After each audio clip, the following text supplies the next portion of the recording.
Welcome to Newsmakers on CHCH Podcast for this Wednesday, January 22nd, 2025. I'm Louie Butko, and we are officially into our first few days of the Donald Trump presidency south of the border again. And for insights on what comes next, I'm joined by reporter for the News Forum, Wyatt Sharpe. He's also host of the Wyatt Sharpe Show, back from Washington where he was covering the inauguration. Wyatt, thanks so much for making the time today. I just mentioned that, back from Washington. What was that experience like for you covering the inauguration? Yeah, it was certainly a very unique experience. And then I arrived to Washington on Friday and I went straight to the White House because there was a departure and it was Joe Biden's final departure on Marine One. So I wanted to make sure I was there so that I could cover that. And then as soon as the president left on Marine One, Donald Trump put out a statement on Truth Social, basically announcing that the inauguration was going to be upended to something that we haven't seen since Ronald Reagan's inauguration in 1985. And of course, that was the decision to move the swearing-in ceremony indoors into the Capitol Rotunda out of some of the weather concerns, is what Donald Trump had said. I think a lot of people were left somewhat confused, especially me being from Canada. Obviously, the temperatures weren't necessarily unusual to what we see on kind of a day-to-day basis. Some of the people behind the scenes that I was talking to said that it might have been because of a security threat and a security kind of concern, but the new White House press secretary, Caroline Leavitt, came out and completely denounced that, saying that it's unsubstantiated and that the reason it was moved inside was purely due to weather concerns. Yeah, talking about the inauguration, obviously interesting to see it in the Capitol Rotunda, of course, 4 years ago, that being the very same place Donald Trump supporters, stormed to try to overturn the 2020 election. Just sticking with the inauguration, though, you mentioned you were at some of the rallies. It seemed like the mood was high in Washington, and it seemed very different than 8 years ago from when he won the first time. What did you see in terms of the excitement and the other way, in terms of protest? Was it a pretty spirited affair in the Capitol? Yeah, I would say even arriving to Reagan National in D.C., there was lots of people wearing MAGA hats, and that's because people are coming from all over the country. There was 250,000 confirmed ticket holders who were coming to the inauguration. And so people who were in D.C. who don't support Donald Trump, that was kind of outweighed by all of the tourists and such who had tickets who were coming. But you did see protests, especially pro-Palestinian protests that were taking place at the White House, and then really just in the streets of Washington. Streets were getting closed down not only for security to protect the president and his team, but also in an effort to try and mitigate and assist with some of the other protests that were taking place as well. But yeah, I think it is interesting because when he first took office 8 years ago in 2017, as you mentioned, it was, you see Hillary Clinton sometimes talking about how it was like a dark dystopian kind of mood in the streets of Washington, whereas you didn't really feel that this time around, because I think people know what to expect, and they knew what to expect when they voted for him in the election. And so it won't be as much of a surprise this time, perhaps. Of course, Trump using that election to say that he has a strong mandate, despite the fact, it was about 1.5 points of the popular votes. Some of the key swing states, of course, he won all 7 key swing states. But again, within that 2-point swing of what he won. So we've seen what he's been doing. 2 days into the job, he's signed numerous executive orders. Did you expect it to be this fast and furious of Donald Trump trying to reshape Washington from the past 4 years? Well, you hear a lot of times, and not just with Donald Trump, but over the course of any election, that there's these different people who are making kind of day one promises, so to speak, but it doesn't actually always mean it in a literal sense. Like, we weren't necessarily expecting 200 plus executive orders and executive action items to be signed literally on day one, right after he was inaugurated, before going to some of the inaugural balls that he went to, just signing away in the Oval Office. And it was funny because you're seeing some of the clips that are circulating of one of his assistants or handlers literally just passing him executive order, telling him what each one of them is. And so that was certainly interesting. I think what is perhaps most kind of interesting, though, to a Canadian audience is the fact that we didn't see tariffs as a day one executive order. He was asked about that, though, in the pool spray in the Oval Office about when those could be enacted. And he said he's thinking February 1st. We know with Donald Trump, of course, a lot can change and probably a lot will change. But I think that was kind of my main takeaway, was just he's been talking about tariffs for so long, but very clearly there's a part of him that still wants more time to negotiate and perhaps come to some type of consensus with Canadian officials.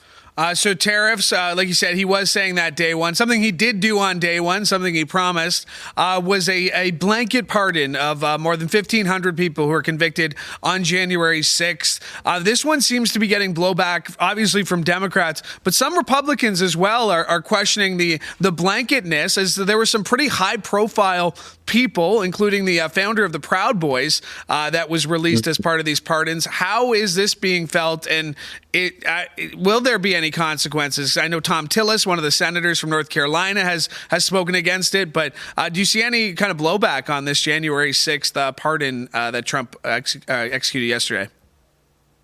Yeah, and he was asked about that in his press conference that he did by Peter Alexander from NBC News about specifically one of the protesters, and I don't remember his exact name, but who was like committing a lot of violent acts inside the Capitol, who was released, and Donald Trump had no knowledge of it, simply because, as you said, it was kind of a blanket pardon of, in hundreds of people, really. And so I think at this point, it's going to receive a lot of blowback, but Donald Trump campaigned on that, and a lot of the people who are receiving these pardons are people who would have, considered voting for Donald Trump, obviously. And so he's going to have to reconsider that. I think there's going to be a lot of things over the course of the next 4 years that he's going to have to think about. But at the same time, he's not burdened by the fact that he has to seek re-election in 4 years. And I think he knows that. And so he's not necessarily going to be as strategic in some of his decision making, and his advisors won't be as strategic in some of their decision making, because they know they won't have to seek re-election in 4 more years. And so it's really just about what they think, what their own opinions are, and how they want to go about enacting it. Axios reporting this morning that the president came to favor one blanket gesture, saying, quote, Trump just said, F it, release them all. One insider shared with Axios here. I kind of buried the lead here. Wyatt, you're only 15 years old, and I buried that for an important reason, because I believe I can trust your analysis without mentioning your age, but now I'm going to bring it up. You are 15 years old. What is it about the news that got you interested and that got you to Washington at an inauguration in 2024 at just the age you are? Yeah, it originally, I think, started in particular kind of at the beginning of the COVID-19 pandemic. I was someone who played a lot of sports, baseball, hockey, and then that was kind of put to a stop when COVID-19 began. And so then I started watching the news, as, hundreds of thousands of millions of Canadians were. And I was seeing how some of the stories were impacting people on a day-to-day basis, and seeing a bunch of medical professionals and politicians and what have you providing their insights to kind of the general population. And then I started kind of sparking my own questions in my own mind internally about kind of, why is, this elected official doing that? Or why is this medical professional's opinion this? And so then I started emailing some of them. Some of them proposed the idea of maybe having a Zoom conversation. And so then we did. And then I started publishing some of the conversations. And so it was kind of just like a ladder approach almost. And then, you start with one elected official, and then they put you in touch with another one. And so it's a lot of networking and kind of a lot of connection building, but it's certainly been a super exciting experience. And then originally just started on social media and on YouTube and Twitter and all the rest of it. And then I started kind of sending different clips to different networks in Canada and the US. And so sometimes I'll do some freelance reporting, if you will. It's hard because of my age, because I'm 15. So until I turn 16, there's a lot of kind of parameters that you have to follow and work through. So definitely looking forward to turning 16. Was being a reporter something you always wanted to? Like, I have home videos of me interviewing my brothers when I was 5 years old. Like, this is something I've always wanted to do, put on a decent jacket and talk into a microphone. Were you always drawn to this, or was it just, again, something that happened naturally? I think not necessarily specifically reporting. I think I've always been generally quite a curious person and just always interested in what's happening in the world around me. So now that I think about it, reporting is kind of the natural fit. I just don't know if I was mature enough to kind of draw that connection at the age of 5 or 6 or however young I would have been.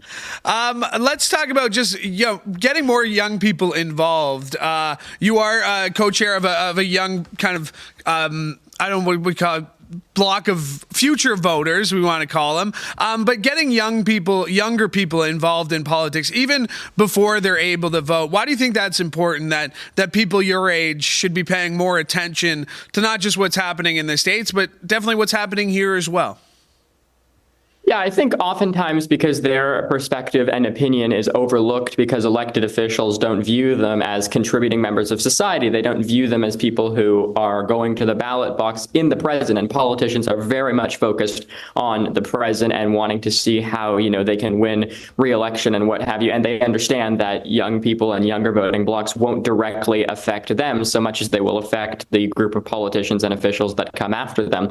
But I think if young people are able to make their voices heard and kind of become contributing members of the political dialogue, so to speak, then their voices will be included in the process. And I have, kind of found that myself in speaking to people. Is when I first started, it was kind of this concept of me being a young reporter and someone who politicians wanted to talk to because of my age and because, they thought it would make a good image for them. Whereas now I've kind of started to realize that with time, it becomes more kind of just natural and they start to view you as just another reporter, which is, you can say the same thing about activism, or you can say the same thing about being involved in a young political organization, or all of these different things. And I think eventually politicians will come around, will begin kind of showing you that level of respect and listening to what you have to say. I think there's very few members of parliament, for example, or in the U.S. members of Congress who are unwilling to listen to what you have to say. And so reach out to them, kind of see what they say. Maybe they'll propose a meeting. Maybe you can go in and talk to them about whatever issue it is that's important to you. And for young people, that's the cost of living, that's the environment, that's climate change, a whole host of issues. And I think politicians and young people can work together and, to find kind of adequate solutions to some of the challenges that we're facing. Well put, Wyatt. Let's go back to Trump real quick, because it seems like in the past 2 days, I've seen him do more press conferences than Joe Biden did in the final 2 years of his presidency. What Yes. should we expect to see from Trump? Is it just going to be chaos all the time? Do you think we'll get some downtime, or do you think these first 100 days, which we hear so often in American politics, the first 100 are just going to be this frenzy of announcements and controversies? So I'll say this. I will say I think Donald Trump is starting to become more of a politician, whereas in the first kind of administration, he was definitely still more of an entertainer, and the inner kind of parts of him were more of a TV type personality. This time, well, a lot of the people who are surrounding him are definitely more loyal to him than last time. The new chief of staff, Susie Wiles, is someone who, doesn't tolerate a lot of things that go kind of beyond the realm of traditional politics. And she's advocated and worked on a number of different successful campaigns as well in the past. And that's what I saw even a little while ago. I was talking to one White House reporter recently who said Caroline Leavitt and Stephen Chung, the two people who run the White House communications office, while they're full MAGA, as this reporter put it, they are still very much professionals in the work that they're doing. And so that's kind of interesting just because it kind of pulls you behind the curtain. Whereas if you remember when Donald Trump first got elected, it was Sean Spicer as the White House press secretary who came out to the podium and just right from the jump was lying about the crowd sizes. Whereas I think the people who are in the administration this time perhaps are a little bit smarter and are a little bit more able to recognize that, this is politics and that people will kind of come back and what you say will come back to haunt you. And so that's certainly something to watch for. And then in terms of Donald Trump himself, I think Donald Trump is generally a fairly unregulated person. He doesn't hold back. I think, though, a lot of people are happy about the fact that we're seeing more access to him than we saw to Joe Biden. As someone who has been to the White House when, Joe Biden was scheduled to hold a press conference, not only was he late to almost all of them, which is fairly, typical for most politicians, but, and that's only when he did hold some of these press conferences. But then in addition to that, it was just kind of a constant, will the press secretary hold a briefing today? Is there going to be anyone from the administration to answer these emails? Whereas the Trump administration, as much as they often joke about and make kind of nasty comments about the press, I will say their press operation is a lot smoother and is a lot kind of more willing to address what journalists need than the Biden administration. Yeah, definitely weird seeing one person hold the press secretary job for so long, being Karine Jean-Pierre. Real quick, the 118th Congress was one of the least productive in modern American history. The 119th Congress, of course, the Republicans have the House, the Senate, and the presidency. But we do see a lot of infighting when it comes to Republicans. How do you feel like they're going to fight through that to actually maybe get things done this time around? Or do you think there is just going to be the two extremes of the Republican that are going to make things difficult? Yeah, Democrats I've been talking to on Capitol Hill are quite happy about the fact that Republicans have a very slim majority in the House of Representatives because, as you say, it creates room for internal fighting, which will allow the Democrats to kind of progress forward on more of what they want to do. And if you look to the Senate, for example, they also have a slim majority in the Senate, but the Republicans in the Senate are much more united, whereas the ones in the House of Representatives have internal fights all the time. You saw that when they were looking to confirm Mike Johnson as Speaker of the House.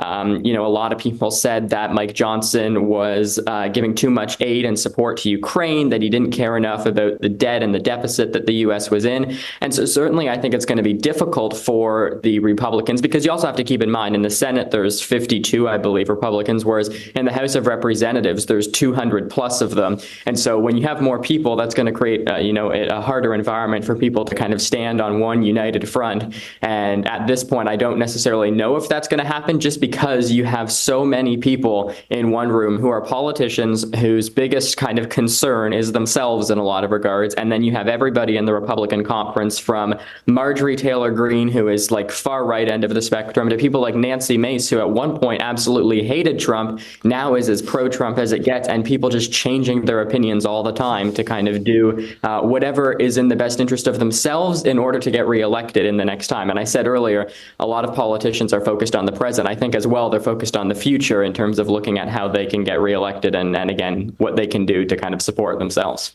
Ashley Moody of Florida named the 53rd Republican senator yesterday. Yes, 53 Republican senators, 45 Democrat, 2 independent. Of course, those independent caucus as Democrats. Wyatt, I know you're a very busy man this week. I appreciate you making the time, my friend. All the best. We'll have to get you back here when Trump does something crazy because we know he will. So thanks for doing this. Really appreciate it. Won't be waiting too long.